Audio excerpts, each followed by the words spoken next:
Վերնատուն Հանրային ռադիոյի եթերում Վերնատունն է, ես Նազելի Օհանյանն եմ, ողջույն սիրելի ռադիո լսողներ, Հանրային ռադիոյի կայք էջում ու նաև Facebook-յան հարթակում մեզ դիտողներ։ Իմ հյուրն այսօր մեր հաղորդման դիտակետում այսօր Նանա Արամյանի «Սիրո ԴՆԹ» վերնագրով ցուցահանդեսն է, որը օրերս բացվել է Ժամանակակից արվեստի ինստիտուտում։ Նանա Արամյանը մեր այսօրվա հյուրն է, շնորհակալություն Նանա, մեզ հյուր ընկալվելու համար։ Ողջույն Նազելի, շատ շնորհակալություն հրավերի համար։ Շատ հաճելի է միշտ ներկա լինել քո տաղավարում։ Վերնագիրը արդեն շատ հետաքրքիր հաղորդագրություն է պարունակում «Սիրո ԴՆԹ»։ Շատ հետաքրքիր է, թե արդյոք սերը ձեզ համար կենսաբանական կոդ է։ Կարծում եմ այո, երկար եմ մտածել, մինչև այս անունը ընտրել եմ, որովհետև ինձ թվում էր մի քիչ շատ բառացի է, բայց հետո հասկացա, որ հենց այդ անվանումը արտահայտում է այն, ինչ որ պլանավորել էի ասել այս ցուցահանդեսի ցուցադրության ժամանակ։ Իսկ ինչու հատկապես «Սիրո ԴՆԹ»։ Սիրո պակաս կա առհասարակ եւ հանրության մեջ եւ կին-տղամարդ հարաբերություններում մեր ժամանակներում։ Կարծում եմ այո, ինձ թվում է շատ առանցքային թեմա է, որը միշտ ակտուալ է եւ վերջերս նամանավանդ մենք զգում ենք շատ փոխհարաբերություններում եւ սոցիալական ամեն ձևի, որ մի քիչ անտեսվում է այդ թեման, այնինչ կարծում եմ դա շարժող ուժ է արվեստի համար, ստեղծագործելու համար եւ ընդհանրապես կենսակերպի համար, հա, այդպես։ Իսկ եթե օրինակ ընտրություն անենք էմոցիայի եւ կոմպոզիցիոն կառուցվածքի մեջ, առաջնայինը ձեր գործերում ո՞րն է, էմոցիան թե կոմպոզիցիոն կառուցվածքը։ Անկեղծ ասած, այս աշխատանքը, որի վրա շատ երկար եմ աշխատել, գրեթե 1 տարի, այստեղ ինձ համար շատ կարևոր է երկուսն էլ, ոնց որ համադրությունն է, ինքը իմ երկրորդ ամենամեծ աշխատանքն է եւ ինչ որ չափով որոշ մտքերի ամփոփում է այդտեղ ուզում անել։ Եվ այստեղ կոմպոզիցիան օգնում է ինձ արտահայտել եւ միտքը եւ ընդհանրապես ոնց որ նկարի անվանումը կառուցվում է կոմպոզիցիայի միջոցով, բայց նաեւ էմոցիան նույնպես շատ եմ գնահատում, շատ կարեւորում եմ այդ աշխատանքի մեջ։ Իսկ ինչից է սկսում հատկապես։ Ընդհանրապես տենց այսպես էքսպերիմենտալ մոտեցումներից, լուծումներից, թե էմոցիոնալ վիճակից։ Կարծում եմ երևի էմոցիոնալ վիճակն է, բայց այնուամենայնիվ իր հիմքում ունի ոգեշնչումներ, որոնք գալիս են արվեստից, արվեստի պատմությունից, նաև ոնց որ արվեստաբանական որոշ վերլուծություններից, բայց ամեն դեպքում կարծում եմ վերջի տարիներին իմ աշխատանքներում էմոցիան գերակշռում է։ Եվ այդ անվանումն էլ հենց ստեղծվեց հենց այդ 2 տարերի միաձուլումից, այդպես կին-տղամարդ աշխարհների մասին էի մտածում, կին-տղամարդու փոխհարաբերությունների մասին։ Մեր նախնական զրույցում մենք խոսեցինք փոփոխվող աշխարհի եւ սիրո մասին, դասական սիրո մեր պատկերացումների ու նաեւ փոփոխվող աշխարհի ժամանակների փոփոխականության մասին եւ այնտեղ մեր ուշադրության կենտրոնում էր ձեր մի գործ կիբերպանկ Վեներան եւ մենք Վեներայի մասին այսպես մի քիչ խոսեցինք Վեներայի անցած ճանապարհը, չէ, արվեստի պատմության մեջ ու մինչեւ մեր օրերը արդեն ժամանակակից արվեստում իր դրսևորումները կուզեի այդ մասին մեր ռադիո լսողը նույնպես այսպես տեղեկանար թե ինչ գործ է դա եւ ինչպես եք դուք նայում առհասարակ արվեստի պատմությանը ձեր մեկնաբանությունները։ Շատ շնորհակալ եմ, շատ հետաքրքիր հարց տվեցիք, Նազելի ջան, իրականում հենց դասական Վեներայի ջութաբանական աստվածուհու կերպարը միշտ ինձ շատ հետաքրքիր գրավել է եւ ոնց որ արվեստի պատմության մեջ մենք ունենք մի շարք շքեղ վեներաներ, հա, որ սկսվում է Տիցիանից, շարունակվում է մանիերիստներով, իտալական բրոնզինայով, Գոյայով եւ այլն, եւ վերջի տարիներին, երբ որ շատ էի նաեւ թվային տեխնոլոգիաներով ստեղծագործում, միշտ այդ միտքը ինձ հետաքրքիր էր թվում եւ անպայման ուզում էի իրականացնել մի վեներայի կերպար, որը Իրանով կարտահայտի այն նորագույն դարաշրջանի պատկերացումները սիրո մասին, այսինքն դա խոսակցությունն է նրա մասին, թե ինչպես է սերը փոփոխվում, փոփոխության ենթարկվում, բայց միևնույնն նա գոյություն ունի նաև թվային աշխարհում։ Այդ աշխատանքի սկզբնական ոգեշնչումը եղել է Երվանդ Քոչարի կիբերնետիկայի մուսան, իմ սիրած քանդակներից մեկն է, եւ այնպես եղավ, որ 24 թվականին Քոչարի հոբելյաններ նշվում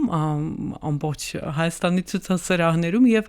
ՆՓԱԿ-ը հրավիրեց ինձ մասնակցելու Քոչարին նվիրված ցուցահանդեսին եւ ես որոշեցի իմպրովիզացիա անել այդ աշխատանքի, այսինքն վերցրել եմ բառացիորեն նման չի, պարզապես դիրքն եմ օգտագործել եւ փորձել եմ խառնել իմ պատկերացումները, իմ հասկացությունները դիջիտալ աշխարհի մասին, թվային աշխարհի եւ էմոցիոնալ նաեւ ինչ որ պահեր մեջ է, որոնք յուրահատուկ են իմ գեղանկարչությանը վերջի տարիների։ Այսինքն շատ հետաքրքիր համադրություն եղավ թվային տեխնոլոգիայի միջոցով ստեղծված օրինակ կաթեցման տեխնիկան, abstract dripping-ի տեխնիկան, նաև ես ոնց որ համատեղել էի այդ կիբերպանկ մետաղական մարմին ունեցող մի կնոջ հետ, որը այնուամենայնիվ գեղեցիկ եմ համարում, ինչպես նաև գեղեցիկ եմ համարում Երվանդ Քոչարի կիբերնետիկայի մուսա աշխատանքը։ Ի վերջո դուք խոսում եք եւ թվային աշխարհի այսպես մարդու մասին, կնոջ մասին ու նաև խոսում եք սիրո մասին, որը բնությունից է եւ բնությունից չեք փախչում, որտեղ ձեր գործերում ամեն դեպքում թեկուզ շատ նրբորեն բնությունը կար եւ կանացի բնությունը, էությունը ու նաև բնության հետ կապը։ Համաձայն եմ, որովհետև եթե նայենք, այնտեղ հենց բնությունից եկող նաև էլեմենտներ են ներկա, այդ ասենք մետաղական առարկաների, համակարգչային դետալների հետ մեկտեղ ինչ որ նորագույն անատոմիա ձեռք բերած մարդկային եւ կիբորգի խառնուրդ ունեցող մի կերպարի հետ, նաեւ օրինակ թիթեռնիկներ են դրնում հենց ամբողջ մարմնի վրայով, որ դրսևորում են ոնց որ սիրո միտքը, սիրո կոնցեպցիան եւ ես կուզեի նաև ասել, որ շատ մտածել եմ այդ թեմայի շուրջ իտալական ֆուտուրիզմի հետ կապված, որովհետև սկզբնական ոգեշնչումը այդ ուրբանիստական, մետաղական, կիբորգային մարդու կերպարի մասին 20-րդ դարի սկզբին դեռ տվել են իտալական ֆուտուրիստները։ Այո։ Բայց ի տարբերություն ֆուտուրիստների, ինչպես նաև Քոչարն էր ինձ թվում է իր գործերում անում, դա այստեղ միայն հիացմունք չէր տեխնոլոգիաների հանդեպ, այստեղ նաև ինչ որ որոշակի տրոմա կա, այդ հարաբերությունը բնության, սենտիմենտալության նույնիսկ եւ տեխնոլոգիկ աշխարհի։ Հիմա կարծես ամեն ինչ կրկնվում է մեր ժամանակներում, մենք նույնպես ինչպես 20-րդ դարասկզբին, մենք նույնպես հիմա այդպիսի խնդրի եւ դիլեմայի առաջ ենք կանգնած ու գուցե արվեստը նույնպես, ինչ է կարծում արվեստը նույնպես եւ ինչ կերպ հնարավոր է որ նոր մոդեռնիզմ այսպես սկսվի այս ժամանակաշրջանում։ Կարծում եմ արվեստն էլ գտնում է շատ հետաքրքիր փուլում, որովհետև արհեստական բանականությունը հիմա շատ մեծ ոնց որ ազդեցություն ունի նաև արվեստի գործերի ստեղծման ոլորտում, ու այդ պահն է, որ այն մարդկայինը, որը կարող է պատահի կատարյալ չի, բայց միևնույնն է ունի մեջը մի ներվ, մի էմոցիոնալ պահ, ինչքանով կպահպանվի, կմնա եւ կարեւոր կլինի հետագա արվեստում եւ այդ կոնտեքստում եթե դիտենք հաստատ արվեստը նոր ինչ որ զարգացումներ պետք է ապրի եւ շատ իրավացի եք Նազելի ջան որ ֆուտուրիզմի դարաշրջանի խնդիրները ոնց որ հիմա արդի են, հա, մի կողմից այդ հիացմունքը տեխնոլոգիաների հնարավորություններով մերժումը այդ ոնց որ էմոցիոնալ պահի եւ մյուս կողմից դրա ներկայությունը, ինչպես նաեւ օրինակ հետաքրքիր մի բան հիշեցի, որ հենց ֆուտուրիստների ժամանակ, երբ որ ֆուտուրիստները ընդհանրապես կնոջ կերպարը այդքան չէին գնահատում եւ վերաբերվում էին մի տեսակ ոնց որ բարձրունքից, նույնիսկ մանիֆեստ ունել Մարինեցին, որ կոչվում էր Disprezzo della donna, այսինքն արհամարանք դեպի կինը,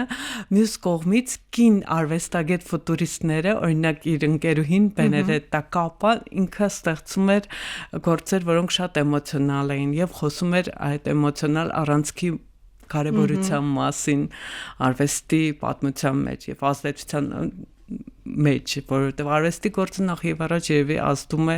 առաջինը էմոցիոնալ, թեկուզ եւ շատ ռացիոնալ ձևով ստեղծված էմոցիոնալ զգայարաններն են, չէ՞, իսկ դուք որը կընտրեիք, էմոցիան թե առաջադիմությունը, հենց այդպես թվային աշխարհի առաջադիմությունը, ինչպես ասում։ Կարծում եմ ես փորձում եմ դա համատեղել, որտեվ երկուսն է շատ եմ կարևորում, մանավանդ երիտասարդ ժամանակ ես ավելի ոնց որ այդ առաջադիմության կողմն էի եւ փորձում էի նույնիսկ պահեր ա եղել, որ հենց բուն նկարչությունը, հա, գեղանկարչությունը Ուսե ասեիք ավելի երիտասարդ ժամանակ, ոչ թե երիտասարդ։ Փորձել եմ ոնց որ դրանից հրաժարվել, պահելով միայն կոնցեպտի պահը, գաղափարի պահը, հիմա կարծում եմ ավելի ոնց որ լոյալ եմ Եվ կարևորում եք գուցե էմոցիոնալությունը ավելի բնական բնության հետ մոտ լինելու, որովհետև այդ աշխատանքում էլ այդ սիրո դնեթեում, որը հենց ցուցահանդեսի առանցքը եղավ, մեծ մասը էմոցիայի մասին է խոսքը գնում, սիրային քիմիայի մասին է գնում։ Շատ լավ։ Իսկ եթե խոսենք թե ինչպես է զարգանում ցուցահանդես անելու գաղափարը, արդյոք այդ շարքը թելադրում է, թե ինչ գաղափար պիտի լինի, թե սկզբում գաղափարն է ծնվում, հետո շարքը։ Ինձ մոտ անկեղծ ասած երևի արվեստի ստեղծագործության գաղափարն է, որ առաջնայինն է, դա ստեղծվում է որոշ շատ բազմաթիվ ոգեշնչումներից, տենց միանշանակ չի կարելի ասել, եւ արվեստի պատմությունից, եւ կյանքից,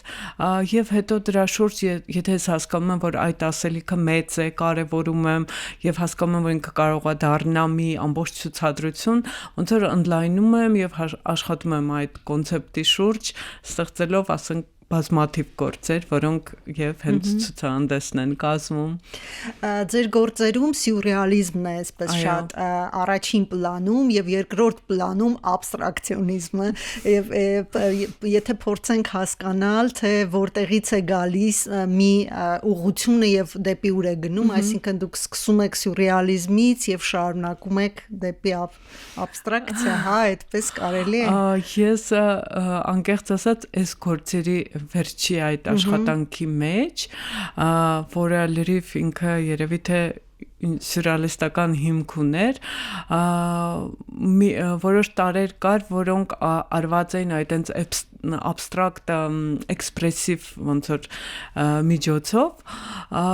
եւ աշխատանք ավարտելուց հետո ես զգացի, որ բավականաչափ չեմ արտահայտել այն, ինչ որ պատկերացնում էի, ուզում էի ասել, եւ ոնց որ այդ abstract expressionistական, այդ կաթեցման դրիփինգի միջոցով արված տարերը փորձեցի շարունակել այլ կտավների վրա եւ ստացվեց, որ այդ մասերը ուղղակի տեղափոխվեցին մյուս կտավների մեջ, որտեղ ոչ ֆիգուրատիվ, ոչ առարկայական նկարչություններ եւ դա ինձ բավարարեց, որովհետեւ այս պահին ասելիքս լիարժեք դարձավ եւ իրանք շատ սերտորեն կապված են, որովհետեւ այդ ավտոմատացված նկարչությունը, հենց որը abstract expressionism-ն է,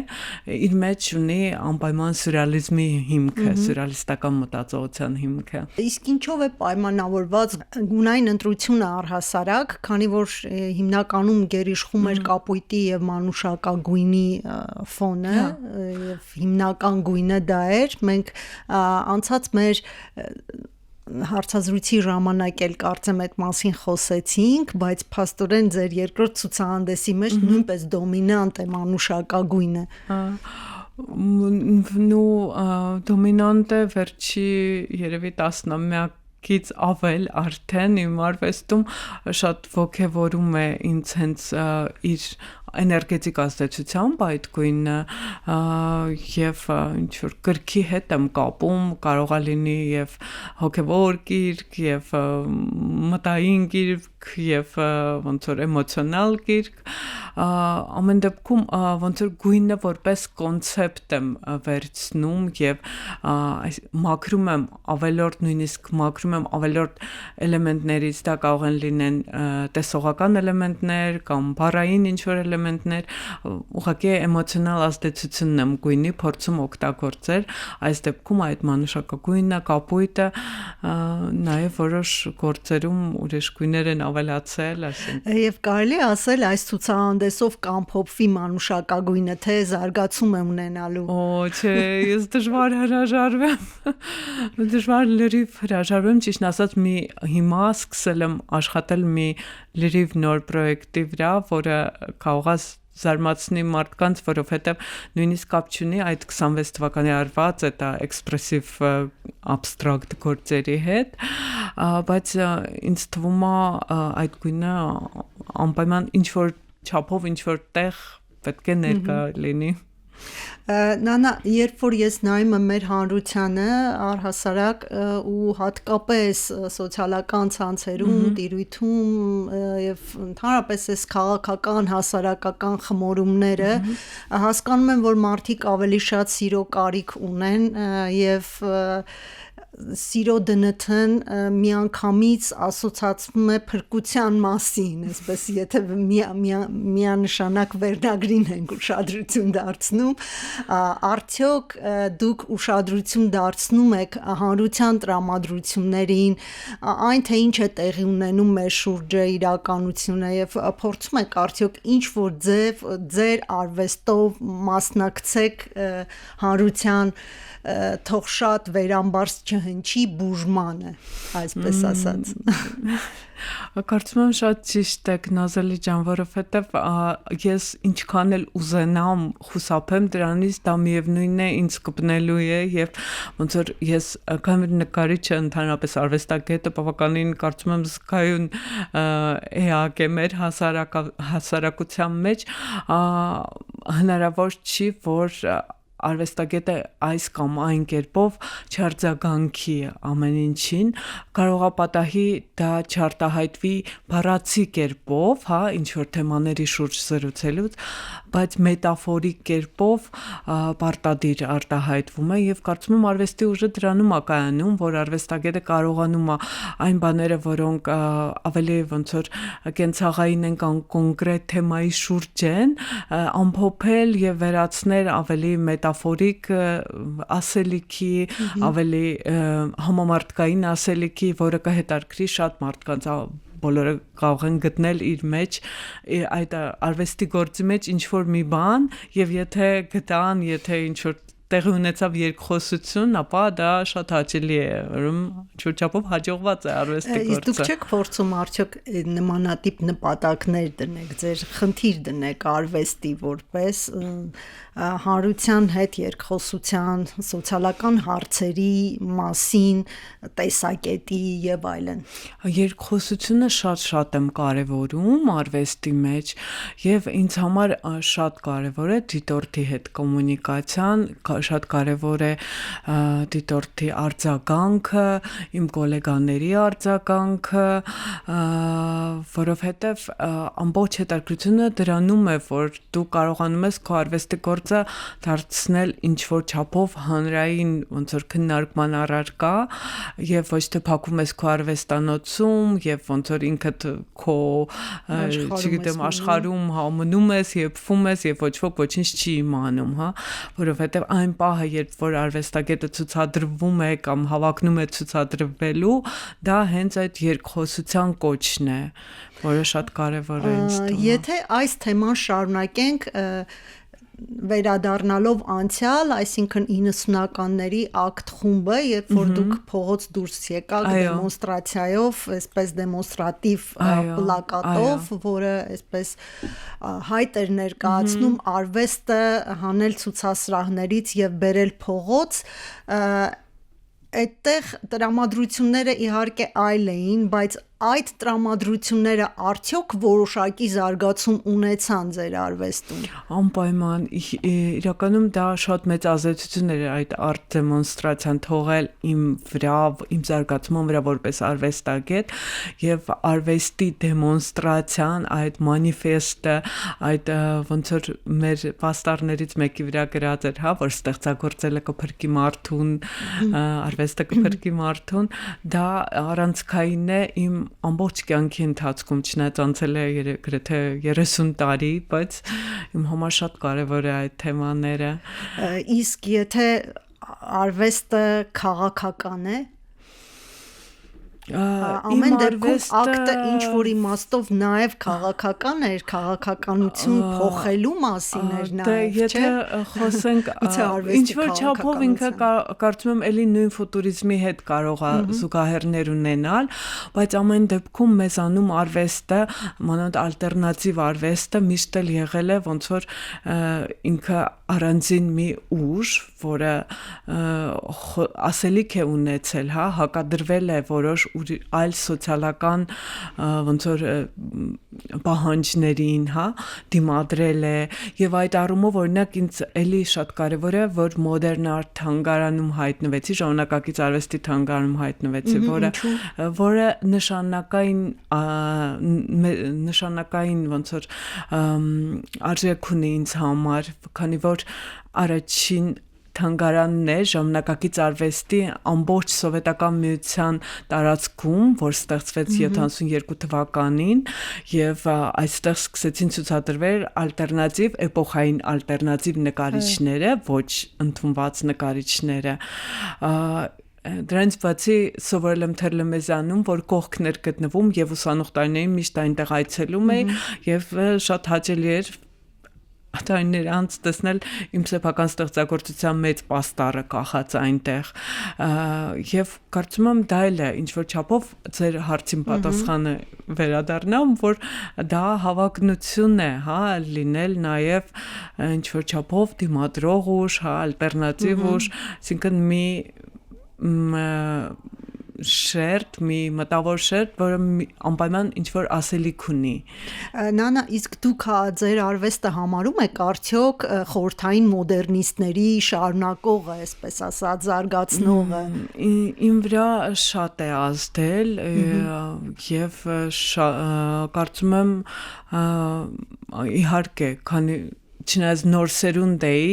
եւ նաեւ շատ կապված եմ ոնց որ արվեստային ձևավորումը նաև ավելի պերիստրոյկայի ժամանակվա, հա, արվեստագետների մեր երրորդ հարկի հետ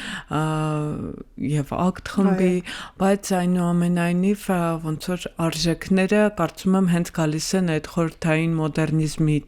70-ական, 80-ական թվականների ալտերնատիվ արվեստը ուսումնասիրելու, հասկանալու,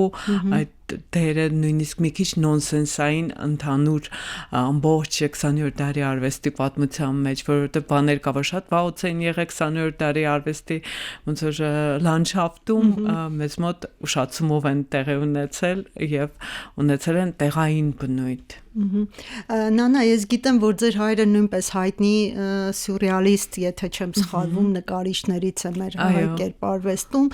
Դուք ինչ եք սովորել ձեր հորից եւ արդյոք հիմա ես նաեւ գիտեմ, որ դուք դասավանդում եք եւ արդյոք այդ ինչ եք դուք սովորեցնում ձեր ուսանողներին եւ արդյոք այն գիծը, ինչ որ ձեր հայրը ձեզ տվել է, ինչ որ իմաստով շարունակում եք եւ փոխանցում եք նաեւ նոր սերնդին։ Այո, ես երևի թե իմ առաջի արվեստի ուսուցիչը եւ ամենակարևորը հայրիկս է եղել եւ արվեստային մտածողությունը, արժեքների գնահատումը, օրինակ շատ կարևոր էր եւ դասական արվեստը եւ 20-րդ դարի արվեստը հասկանալ ճիշտ եւ գնահատել ճիշտ ընկալելով, որպես արվեստագետ, շատ ինձ համար նաեւ կարևոր էր այն բանը, որ հայրիկս փորձում էր ինձ սովորեցնել գտնել իմ սեփական ազատությունը, իմ սեփական ասելիքը, որը հենց լրիվ իմն է եւ չի կրկնի որևէ ուրիշ բան եւ այդ եթե դուք գտար, եթե կարողացար արտահայտել, ամենակարևորը դա է, այսինքն կարողա լրիվ հակառակ լինի ընդունված ինչ-որ նորմերի կամ ստերեոտիպների արվեստի ընկալման մեջ, բայց լինի յուրովի, լինի քոնը եւ նույնը փորձում եմ ուսանողներիս սովորեցնել, ամենակարևոր բանը, որ իրանք գտնեն իրենց ասելիքը, այն ինչ որ իրենց շատ կարևոր է եւ հուզում է եւ փորձեն արտահայտել հնարավորինս գեղեցիկ ոնց որ պրոֆեսիոնալ արվեստային միջոցներով։ Շատ լավ, իսկ ինչ եք կարծում, եթե հիմա ձեր հայրը ողջ լիներ եւ ձեր գործերը նայեր կհավաներ եւ ինչ նկատողություն եւ ինչ դիտարկում կաներ։ Շատ դժվարանում ասել, չգիտեմ, ես հույսով եմ, որ կհավաներ, ես միշտ մտածում եմ այդ դրա մասին, հույսով եմ, որ կհավաներ, որովհետև իրականում հայրս ինձ շատ ոգևորում էր անել էքսպերիմենտներ, գնալ առաջ եւ ոնց որ կանգնել, պնդել իմ սեփական արվեստային ասելիքը, որովհետև երբեմն ես այնպիսի գործեր էի անում, որոնք նույնիսկ իր համար կարող է տարօրինակ թվային եւ ավելի նորարար, բայց ինքը ընդունում էր ու ողջունում էր ինձ, այսինքն հուսամ կհավաներ։ Շատ լավ, փորձենք ամփոփել Նանա, ինչ զարգացում է ունենալու այս ցուցահանդեսը եւ արդյոք նախապատրաստում եք էլի այդպեսի որոշակի շարք եւ որքան կտևի նաեւ դա էլ նշենք, ցուցահանդեսը կտևի, դիտողները նույնպես նկատի ունենան։ Այո, դիտողները եւ լսողները, այո։ Ցուցահանդեսը կտևի մինչև փետրվարի 8-ը եւ ուզում եմ ասեմ, որ ես այստեղ ամփոփեցի շատ մեծ ասելիք, որը ինձ համար որպես մարդ եւ որպես արվեստագետ շատ կարեւոր էր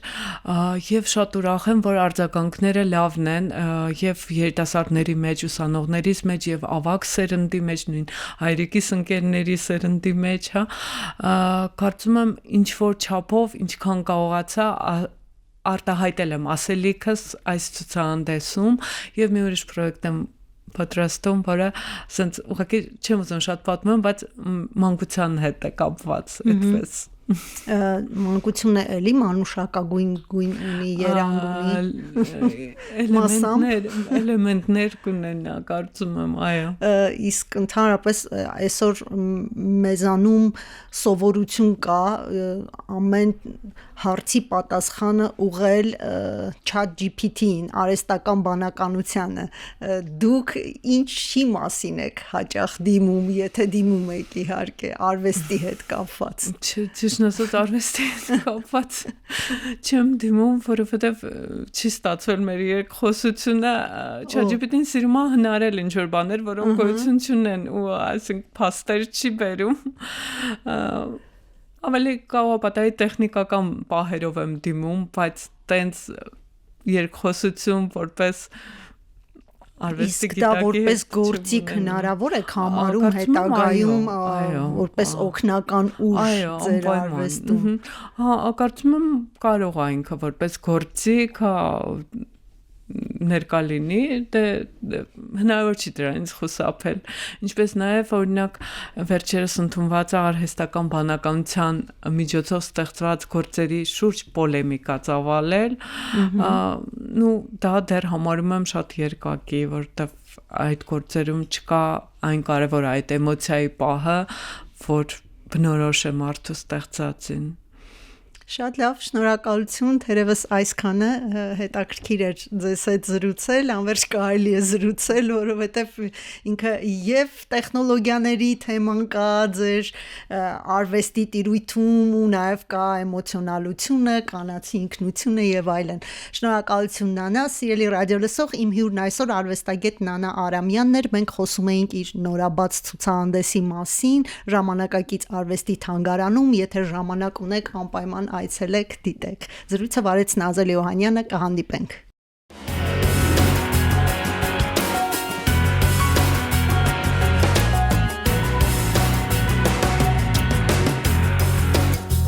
Վերնատուն